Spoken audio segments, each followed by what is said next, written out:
Welcome to the Project Endure podcast, the place where we talk about life, endurance, persistence, perspective, and so much more. I'm Joe Rinaldi, and I'll be your host. Let's jump in. Before we get started, let me thank you for being here. The stories on this podcast are meant to let you know that you're not alone in what you're going through and that we can all find strength in struggle with the right perspective. If you've been enjoying the podcast, let me ask that you leave a review on your platform of choice to help us grow so that we can continue to make the world a better place, one conversation at a time. Now, let's get to the episode. Welcome back to the Project Endure podcast, episode 182. We have myself, Joe Rinaldi, and down in Austin, Texas, we have a very, very special guest, Matt Choi. Matt, what's going on? Joe, what's up, dude? I'm pumped to be here, man. I know we've been trying to get this on the book, so I'm glad that we got to make it happen. Yeah, man, my life's busy, your life's busy, but this is it's happening, man. We're here, so believe it. Well, we were just talking before we hit record about both growing up in New Jersey and, I think New Jersey is one of those states that gets a bad reputation if you're not from it. Let me ask you this. What's your favorite part about being from the state of New Jersey? I actually fully agree with you on the fact that it gets a bad rap. I think part of that is because of the Jersey Shore. But my favorite thing about Jersey, I think the proximity to New York is a really dope thing. But I think the thing I enjoy the most is just how diverse it is as as a state. I think just in general, with it being so close to New York, you just have such a metropolis in the sense of the diversity of people coming from all walks of life, internationally, domestically, a lot of foreigners. Like I think that aspect is something I'm really appreciative of. I think growing up in a lot of places where the diversity was like a massive component of like my childhood, I think I find like great appreciation in that. That's a great answer. I would also agree that the Jersey Shore gave New Jersey the reputation it has. But it's an amazing state. There is a lot of diversity, some really, really great human beings that live in New Jersey and come from there. So with that being said, one of the things that I like to do is let the guests introduce themselves. And so, people listening might know who you are, they might not. But if you were to just give your introduction however you wanted, what would you say? I love that. I would say that I am a passionate storyteller who enjoys physical endeavors as a way to learn more about who they are. I've grown a lot actually, I've always been a follower of Christ, but I think more recently, really developing and getting closer to the word, and in my faith in general. But I think in like me at a whole, I'm just like a very curious person. And I think that led me to athletics a lot. And it led me to content and running and a lot of aspects of my life. And I think a lot of the soft skills I built through sports have become massive values and morals that I live by in this current day. But I would say, yeah, I'm a very curious and passionate person. What's one thing that people might look at you from the outside and think, man, Matt is so good at this.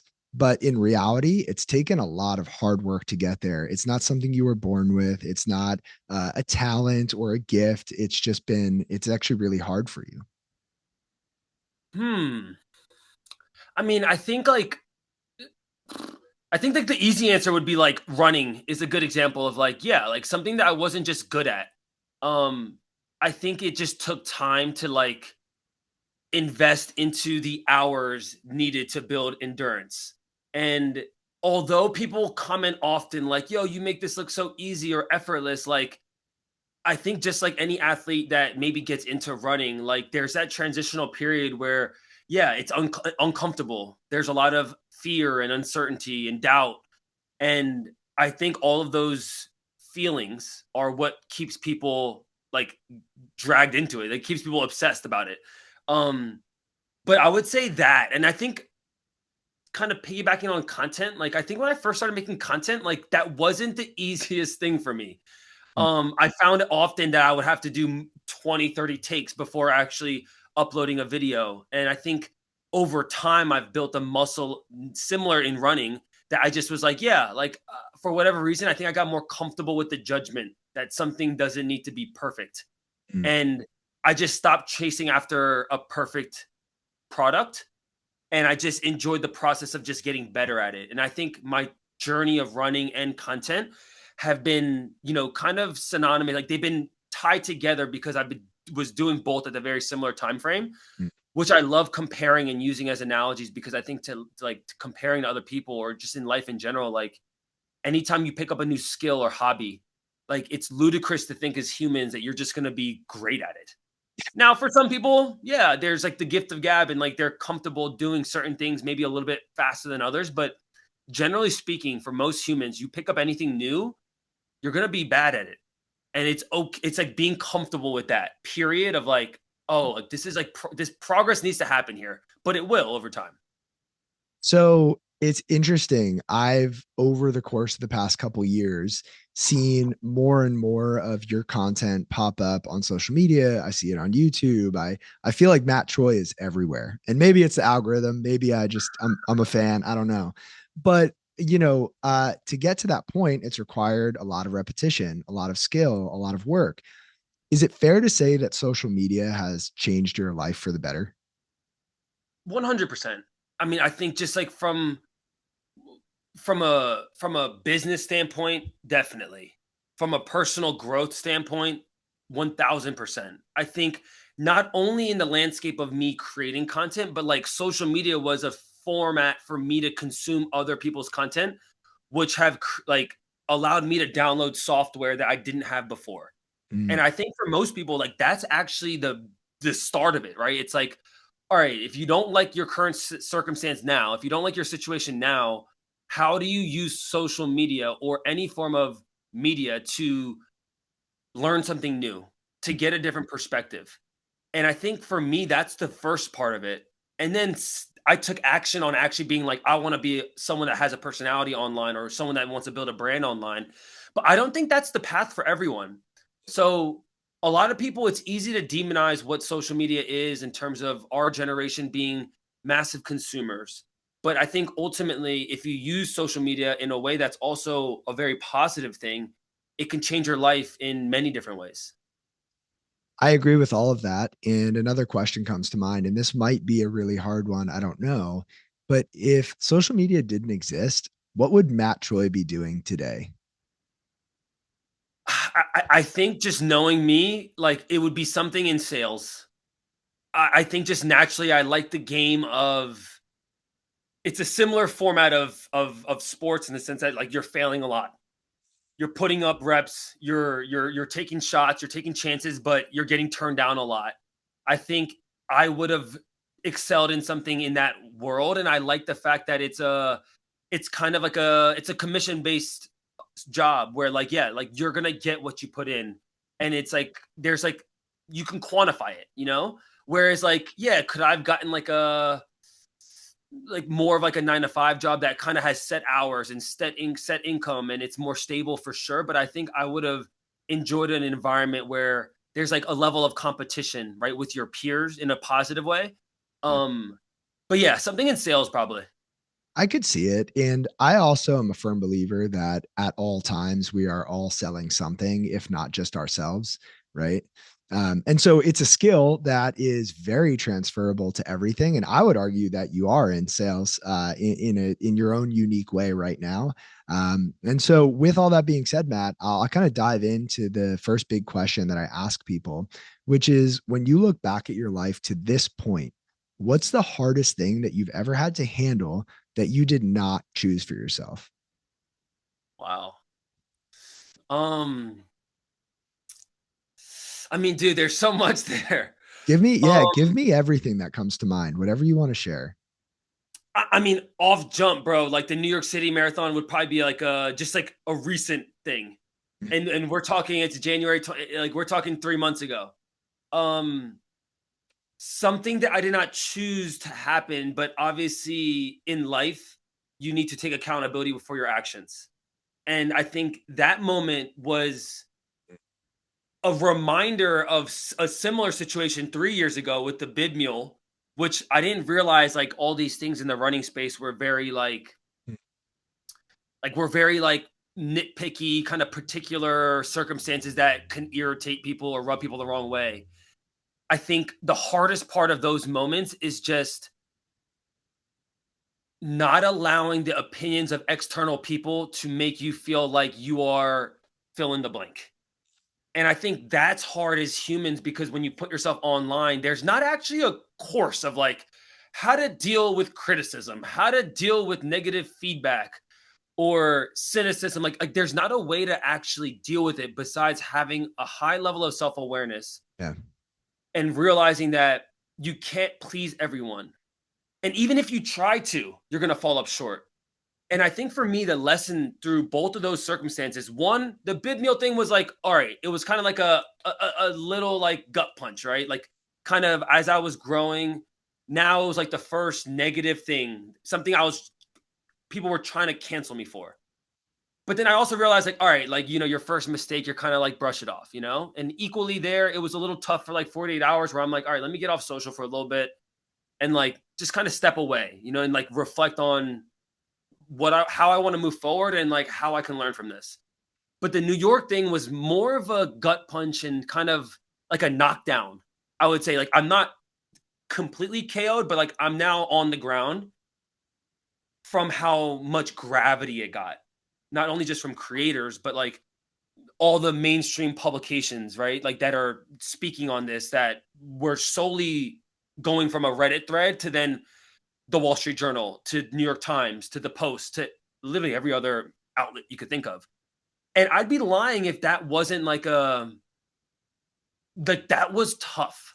Like as like mentally tough that I am from like a standpoint of putting myself through physical endeavors or even from like a business or even from like just like mental challenges. Anytime you're getting scrutiny like that, I don't think anyone feels good, you know?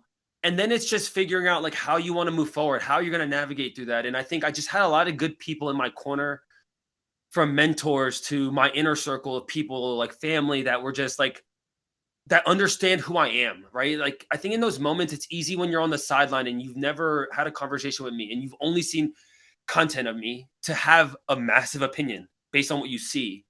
But I think the harder part is to take those experiences if you are on the sideline and be like, all right, how do I like judge this from like a third party instead of it being like I'm in the thing? And I think just for me, that was like a massive learning moment again of just like the only way you fail is if you quit?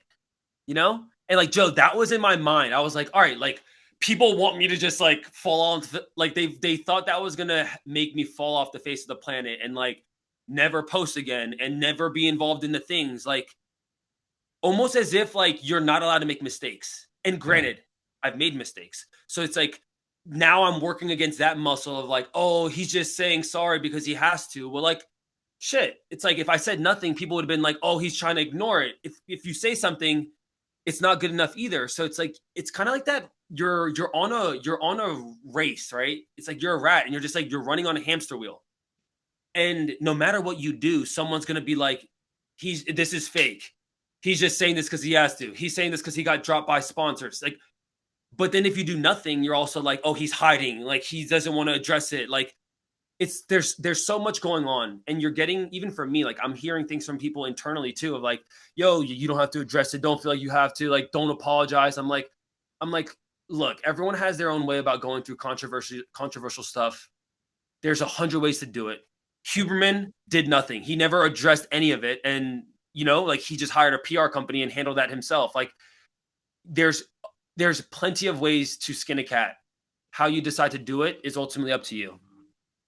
So, why don't we rewind a second? And for people listening who don't know what happened at the New York City Marathon, can you give just a little bit of background?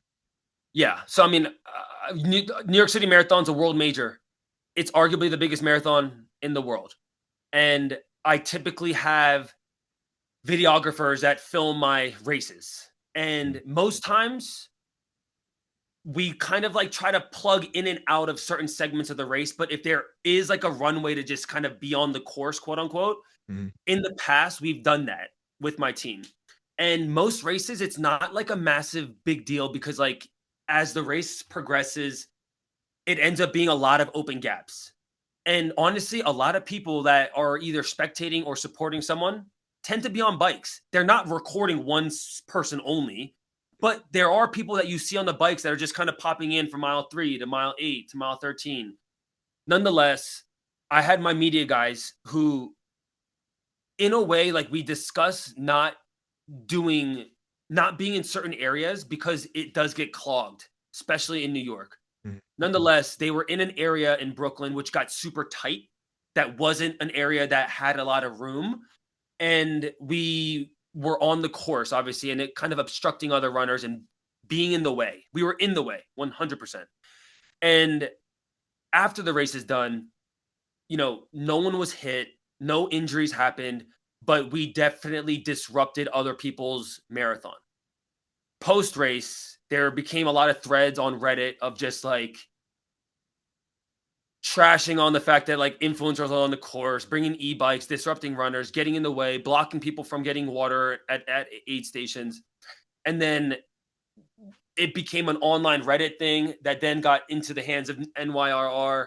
And then it became I wouldn't say a global thing, but it became a massive mainstream media outlet for all the newsletters.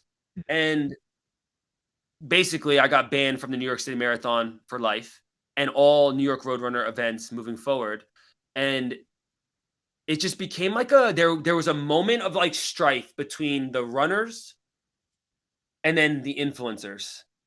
And I think what happened is it was a great moment for people to kind of drag on influencers for being disruptive and being um what's the word, like just like entitled in a sense, right, of like, oh, what makes this guy feel like he can bring videographers on a course? He's not even running fast, like he's not even a pro athlete, and you fill in the blank of all the reasons why people want to bash on influencers. And yeah, it just like it became a moment in time right on election day where it just was like I was literally trending with Donald Trump. Like you go on Twitter, it was literally what everyone was talking about, which is kind of ludicrous, but that's basically what happened. Yeah. I had a couple people send me texts. I'm on calls and stuff, and I see the little notification come across the screen. And it's like, did you see what happened with Matt Choi? Did you see what happened with Matt? And, it was like, it was that kind of thing where people are like, this is crazy. And, you used the word canceled earlier, like there are instances maybe where people have tried to cancel you. For people who aren't familiar with that language or don't understand what that means, what did you mean by canceled? I think what I meant was just like there was a group of people that are just trying to create a narrative that is so negative to the point where it creates a reason for people to dislike or to not support this person anymore. Mhm. And I think we're actually kind of out of cancel culture where it's hard to cancel someone fully anymore. Mhm. And I think what was happening was just like, yeah, like I think people just wanted me out of their ecosystem, you know? And obviously, as someone who's like really grown in the running space and hopefully made a positive impact to people that are getting into it that aren't the typical runner, I think the ones that were trying to cancel me were your true bred, your purebred runners that have been doing this their whole life, right? And I think I understand their point of view, man. Like I truly do. It's not coming from a place of ignorance either from me. It's like I get why someone like me can be disliked if you don't know me. And I have empathy for that as well. And it's why I try to show up in a way that's not like, even when I get hate, it's like I'm not trying to spew it back. And in the moment of to your direct question of like, what does it mean to get canceled? I think it's just like anytime you do something incorrectly in the public eye, it's when people try to dogpile on it and make it like, oh my God, like this man, like you would have thought how much news coverage happened that we hit someone and like God forbid, like tore someone's ACL or like Yeah. seriously injured someone. I'm not justifying what we did, but like we didn't like no one got injured. We were disruptive, which I 100% agree. but that's kind of what it means to get canceled. I guess it's like when there's a negative action that then gets dogpiled into being something much bigger than it is. Yeah. So, are you familiar with the Theodore Roosevelt quote, "The man in the arena"? Yeah, I literally have it right here. It's Cool. not the critic who counts, not the man who points out. I have it right in front of me. So, yeah, it's in my office as well. I pulled it up. I'm going to read it out loud Please. because yeah, it's been coming to mind this whole time. So, it goes, "It is not the critic who counts, not the man who points out how the strong man stumbles or where the doer of deeds could have done them better.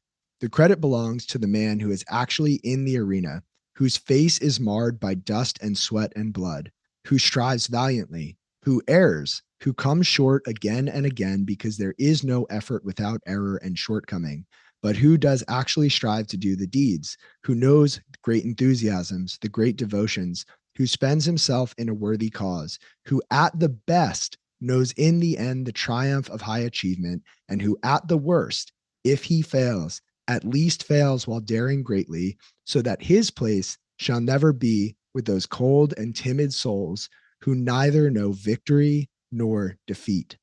What does that mean to you? Mm. I just love the fact that we both have that in our office. Dude, it's so much. It means a lot. You know, I first got introduced to that because through LeBron James. And the more I got into Theodore Roosevelt in general, like it became something that I wanted to continue to live by. And it's actually how I go about life. And I feel like it's why I don't get so. Sometimes I actually want to embrace the failure and the mistakes because I'm just not afraid of the resilience of it or like the challenge of coming off the adversity off of it. And that quote itself, I think it just represents everything that I just explained in the New York City Marathon. But even outside of the drama of New York, it's just how I want to live in my life. And it's how I want to conquer physical goals, business goals, relational goals, like whatever it is. And I think to me, it's just I think it's a great challenge for like people to kind of hear that and maybe embody it in a way that relates to them. But it's just that's something that I thought about often during this period of of life, and I think it's just like my mentor said this. He was like, "Matt, you know that like you're gonna make more mistakes, right? Like this isn't gonna be the last time that you do something quote unquote wrong." And that gave me some peace in the sense that like, yeah, like does how does it serve me to sit here and dwell about something and just kind of internally negative self-talk about, "Oh, I could have done this or I could have done that or why didn't I tell my brother to do this?" Or it's so easy to do that and to just sit in it. But after a while, you got to realize that like I can't change what happened 3 months ago. So, yes, I can sit here and learn and reflect and not point the finger at anyone besides myself. But like moving forward, it's like I'm just not going to live in a life where that's going to be like in the back of my head all the time. And I think people want that, like people that don't agree with that man in the arena framework and or like the people that are just hating online. Like it's like they want me to just do nothing for a year and just think about what I did at the New York City Marathon. like it's just like that thought to me is an interesting framework where it's like I'm not saying what I did was right, but it's like Yeah. as humans, like you got to move on Mhm. and hopefully if I need to learn from it and I will, and if I mess up again then people will have opinions there. So I really enjoy the quote and I think it's a powerful framework that I live by. Yeah, I agree with all of that. And I'll throw another quote out there from William Faulkner, who said, "The artist doesn't have time to listen to the critics. The ones who want to be writers read the reviews. The ones who want to write don't have time to read the reviews." And there's a difference between wanting to be something and doing something. There's a difference between sitting on your phone and commenting about someone who you've never met and you really don't know their character and saying whatever you want to say about them versus putting yourself out there and trying to build something, trying to create something, trying to, you know, grow and thrive. And also, to your credit, it doesn't sound like this was a malicious thing, right? There are errors in judgment and errors in intention. And this was an error in judgment. not an error in intention, right? It wasn't like you were going out on the course to go hurt people. It was a mistake, and mistakes happen. Yeah, 100%, man. And Joe, I also want to make it clear that like, if people listen to those quotes, right? It's like it's not that it's I think it's good to hear feedback Mhm. and criticism. I remember Tim Grover said this. He said feedback and criticism is the same thing. It's just a matter of how you hear it. Mm, And for the people that do have things to say like, "Matt, it was unsafe." All like I agree. I yeah. fully agree. But it's one of those things where as if you are in the wrong, I think you have to have the humility to realize that like, yeah, I should maybe listen to what's the feedback that's happening here? Mhm. How do I learn from this and make sure I don't make the same mistake again, right? Because I think it'd be ignorant to like be like, oh, oh, like, I'm not gonna. If you're on the sideline, I'm not gonna. You have whatever you have to say. Like, no, I don't need to hear that. Like, no, I don't. I think that's actually wrong. Like, there's moments to hear where you can improve or how you can do something in a safer manner with better judgment. 1000%. So I hope that people, when they hear that, it's not like I'm condemning, like, oh, yeah, just because if you're on the sideline and you're just over here Twitter hating or just typing stuff like that, there's no value in that. I think there is some value in it if it's coming from a place of true like positive feedback in a way of like how do we move forward from this? Not just like, oh, this guy's a D bag and he's like should never be he should be banned from everything. It's like, all right, like there needs to be a like some balance here as well from accountability in that sense. Of course. And I agree with that. And it sounds like you've grown a lot through this experience and that you've grown through all of the mistakes and failures and setbacks that you've put yourself through. And that only comes when you put yourself in the arena and you take action, because there is no effort without error, as Theodore Roosevelt put it. But with that being said, I want to shift for a second. So that was one of the hardest things you've ever been through that you didn't choose for yourself, the way that unfolded. On the flip side, what's the hardest thing you've ever done on purpose? And why did you do that thing? I, I think I think the run through South Korea was probably one of the most enjoyable, tough challenges that I've gotten to do. Hmm. I think a 10-day run, 300 miles, which is kind of crazy because, like, to some that might seem like impossible, and to others, like, it's like, oh, that's been done before, which is it's a crazy context.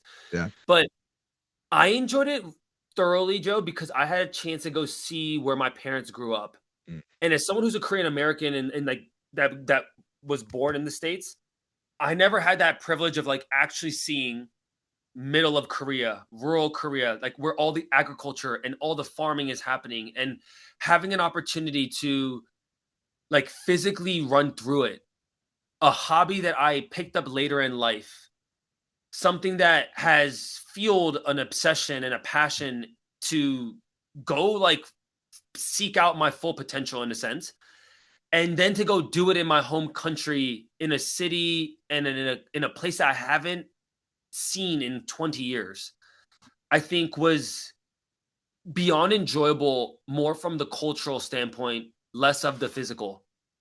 It was really awesome to just get integrated into that culture because me and my brother growing up as Korean Americans, like we obviously felt like we had Korean in us and we look like it, but wanting to adopt Western culture, just like as most kids do, you want to fit in, you want to like not look or feel different. And now it's like as you get older, you almost like cherish it. You're like so appreciative of those things. But um, I guess that's kind of part of life where it's like you don't know what you got when you're young. And it's like until you get to kind of intentionally decide how you want to learn more about where you come from or your culture or any of those things. Like it was just a beautiful moment for me and my brother to also get to share that.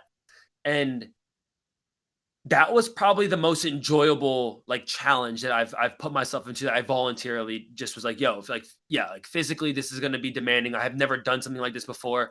And obviously, like, finishing it with my body in one piece was a massive win. Was there a specific day throughout those 10 days that stands out to you as the coolest or most memorable? I think the most memorable was by far, I think just like the finish, like as you start to like see the light at the end of the tunnel, that was just like a it was an awesome feeling of just being in this town called Busan, which is like the very southern part of Korea, and it's by the water. And like it's a massive city. It's the second biggest city in South Korea. So it's a proper city, and you're like you see the tall buildings, you see all the sky rises, and like you're Mm, like, oh, like we're actually about to be done with this. mm, So like, that was just like a cool moment. I think you're just like you're finishing up. It's at the very end. I think other enjoyable stuff was like in the middle of the runs where we just got to stop by like mm, small bodegas or small coffee shops and having just like small talk conversations with the owners of these like small businesses, and obviously telling them what we're doing, but they're just kind of like, what's wrong with you? That kind of thing. Um and then, like, on a like, a challenging like, physical, like, a challenging standpoint was, like, probably after the 4th day, going into the 5th day where, like, I just started having some, like, shin, tibia kind of, like, stress reactions that just, like, because of the overuse, it just, like, wasn't feeling great, and that was just kinda tough. It was just like, yeah, your body is just breaking down even though mentally you feel like you can finish this and you feel sharp, but, like, I think in those types of challenges, like, it's really the body that goes, and once the mind also, like, kind of creeps into that doubt, that's kinda when you're in for bad luck. But I think for me, I just kinda knew that it would take a lot for me to have stopped. Like, I coulda just walked yeah. at the bare minimum, you know? What's interesting is I actually know about Busan a little bit because of a movie that I watched called Train to Busan. Have you ever heard of But that? yeah, of course. That's I've my wife and I, this is a complete tangent, have gotten into some South Korean kind of like movies, shows. They I create love some that. really amazing stuff. So anyway, to get back on track, you started by introducing yourself as a passionate storyteller.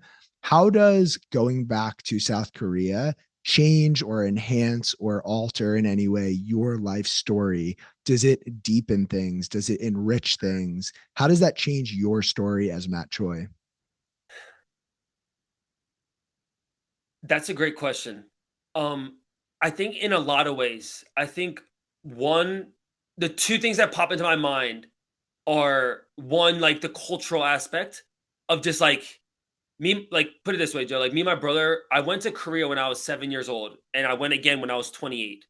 So, like, seeing it in a completely, like, different view, not only from 2 decades worth of infrastructural growth, from a technological growth, but just seeing how much the culture has, like, adopted Mm, Western culture or pop culture in general. Like, it's like you look at Korea now and it becomes a landing spot for a lot of people to go vacation because of, just how much it's grown from a cultural standpoint. And it goes to your point of like K dramas, shows, Squid Games, like a lot of cinema that has now come from Korea have amassed Western culture, and a lot of Korea also loves Western culture from a standpoint of whether it's designer stuff or fashion or music or whatever it is. So like seeing that in person was amazing, and it just made me have a more of a cultural appreciation of like where I've come from and just the history of Korea and how in a short amount of time from the Korean War in the 1950s, within 50 to 60 years, they've prospered into being one of the top 10 highest GDP countries, which is a massive, massive win for them. Um, I think the second massive standout thing that happened during that trip was a mentor of mine who I say he's a mentor. He's kind of like an old friend in the sense that, like, I didn't really know who this guy was, but his son followed me on social media and was like, "Hey, dad, like you should go meet this guy, Matt." And I didn't realize who this guy was, but he was a former hip hop artist and he was really popular. Like, this is before BTS, this is before Blackpink. Like, he was popular in the 90s where it was at a time where Korean rap wasn't like a massive thing, especially globally. But in Korea, he's big. And he recently has gotten into a lot of endurance sports and a lot of charitable fundraising and doing just philanthropic stuff. And he's a massive believer in he's got a massive faith belief, and he's just done a lot of good stuff in his community. And he ends up coming to one of the, like, shakeout runs that we have, but he couldn't stay because he's going to, like, I think he was going to church. But the day of the first run, he came and was like, "Hey, Matt, like, I'd love to just, like, get you coffee before you guys start, and my son wants to also meet you." So, he comes by, bro, and he just, like, is super good dude. I had not really known about who this guy was. So, like, I think he kinda liked how green I was in the sense that, like, most other spots when he's going to, people are like, "Oh my god, that's Junior Sean." Like it's like he's like a celebrity to them, right? And for me, I just was so green. I didn't really know. And he spoke English well because he grew up in Guam, also spent some time in the States. So we were able to connect very well. Um, and during that whole trip, he ended up actually coming out to come run with me too. Like the first day, he couldn't start in the beginning, but he came for like the last 30K. And then he ended up having dinner with us in a town that was like 60 miles outside of Seoul. And when we were there in this small town, like all of the owners of this restaurant, they like were like, we all had cameras, so they were kind of like, "Yo, what's happening here?" You know. But when they saw him, and mind you, he's always like baseball cap down, kind of trying to be discreet. But when they finally saw him, these like older ladies are going crazy.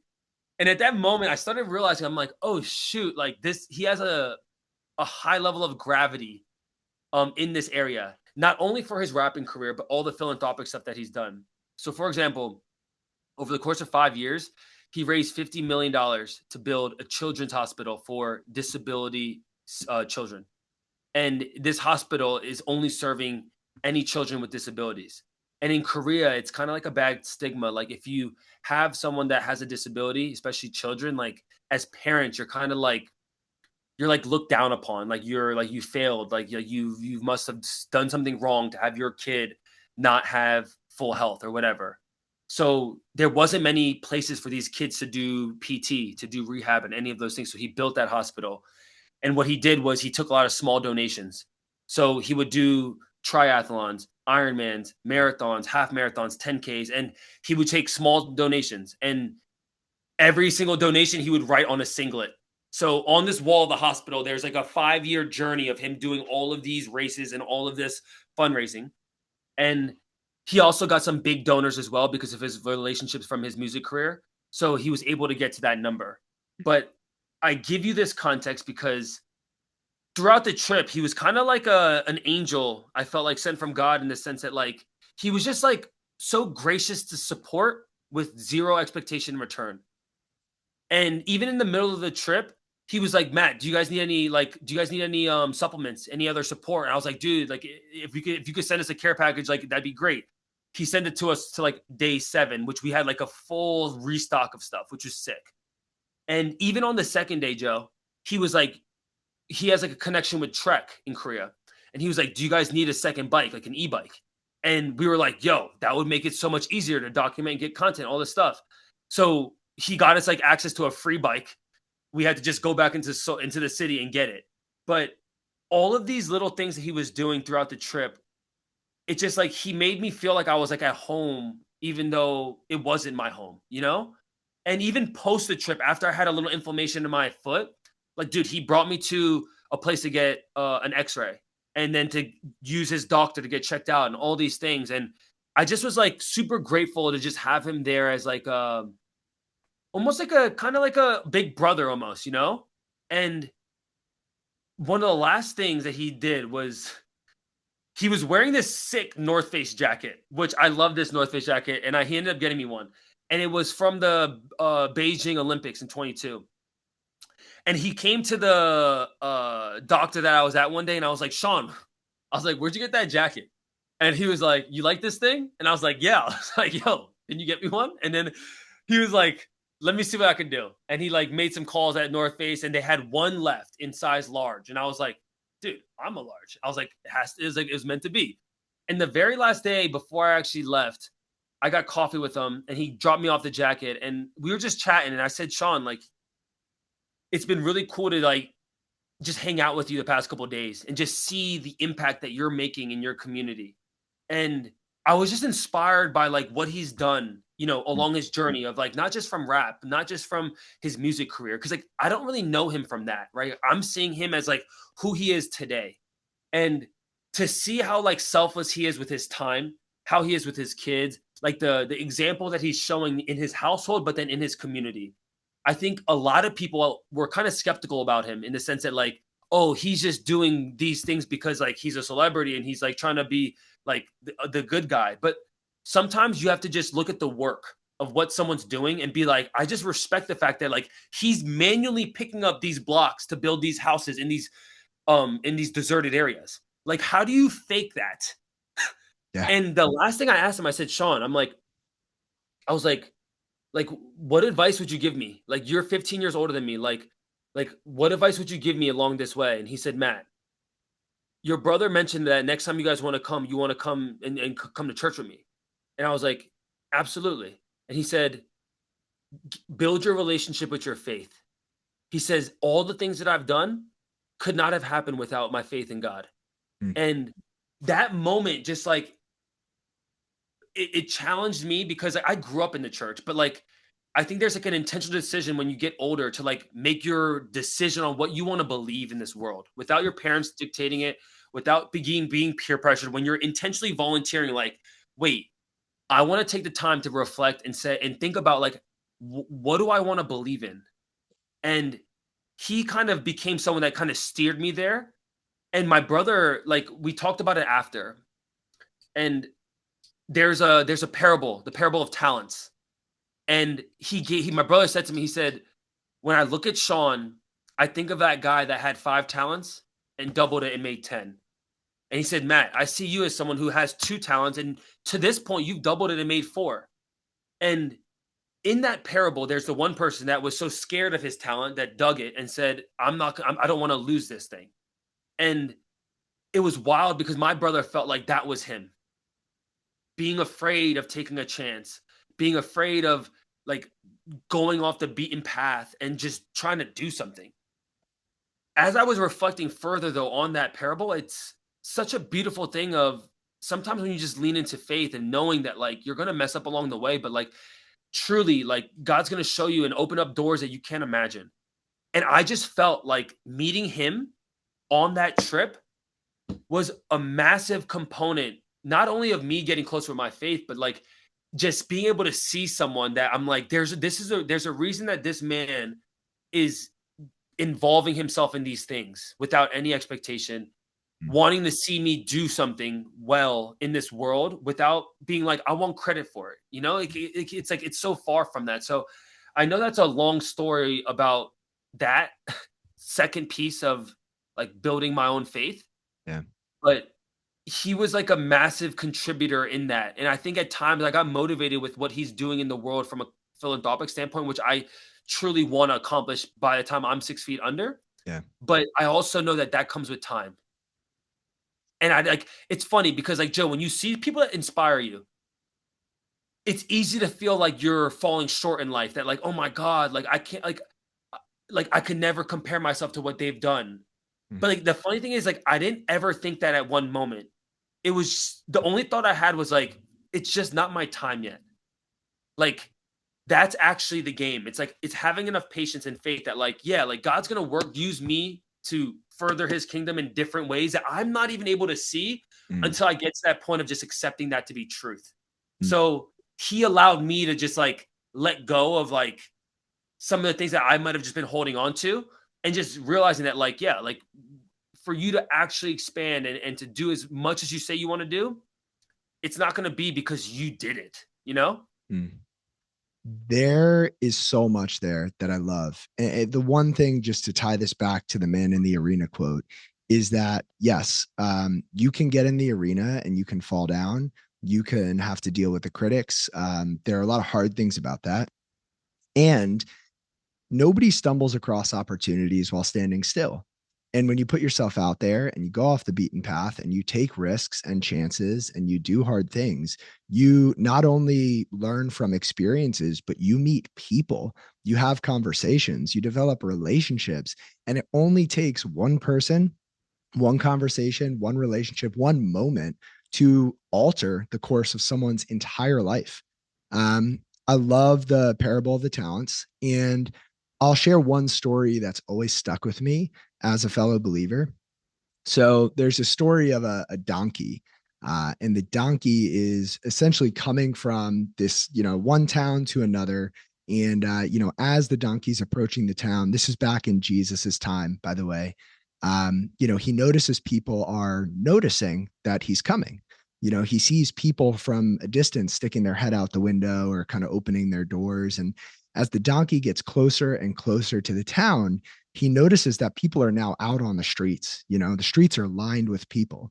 And he gets to the entrance of the town and everybody's outside, everybody's staring at him.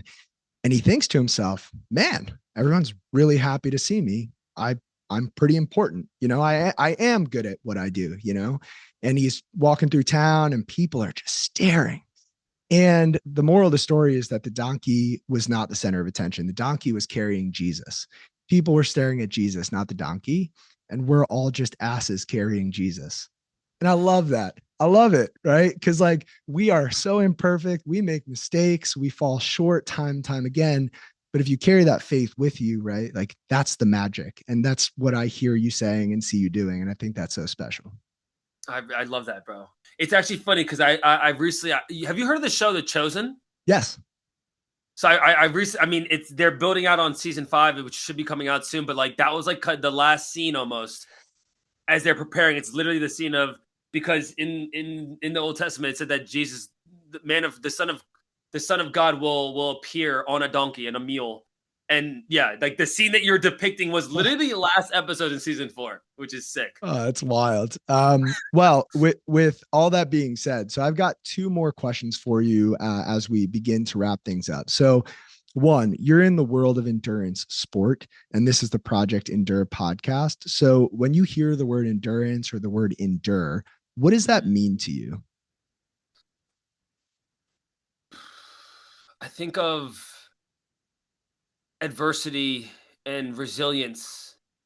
Um, I think it to me it's just like a obviously the framework of like not quitting is like a massive component of just enduring. And it's knowing that you're voluntarily going to go through some suffering in some capacity, whether it's a physical or mental suffering, but knowing that at some point it will pass. And no matter if it's a half marathon or a ultra marathon, like there's different physical suffering that's happening.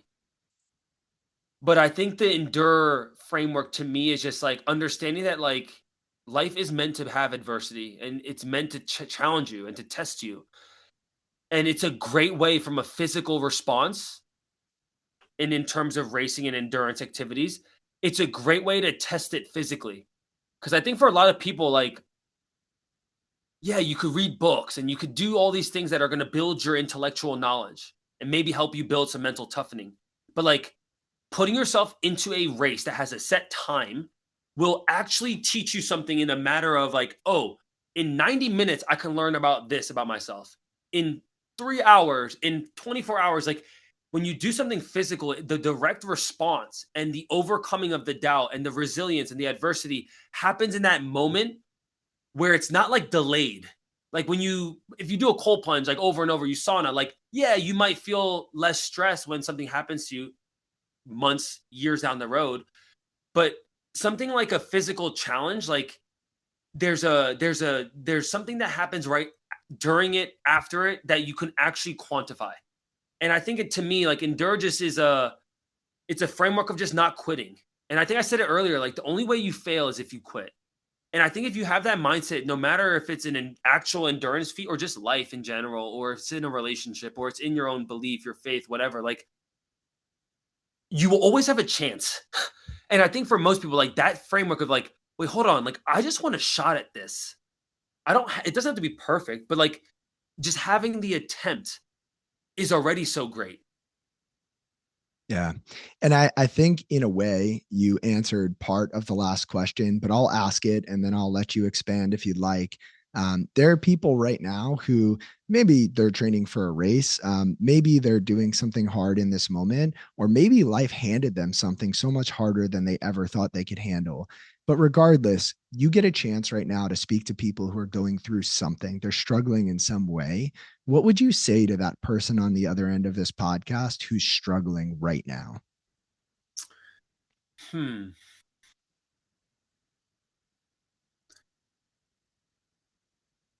I would say that your struggle is a gift. Mm, As hard as that is to like to maybe realize in the moment, I think at times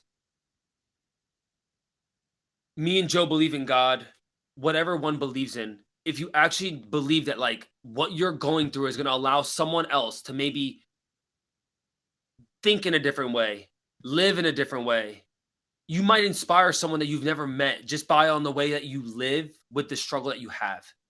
And as someone who's healthy, has a full healthy body, it's easy for me to say that. But for someone that's blind or someone that has one leg or someone that doesn't have the full capacity to do these things, like it's so it's I understand that I cannot fully relate with that person. But if you use your struggle as a positive, if you use your struggle as like, yo, I'm gonna overcome this, however that looks like for you, imagine what that's going to do for other people. And I actually think about Joe, like, and not to make this all about religion, but like even watching The Chosen and learning more about like little James, when he asked God, like, why don't you heal me? Why don't you heal me?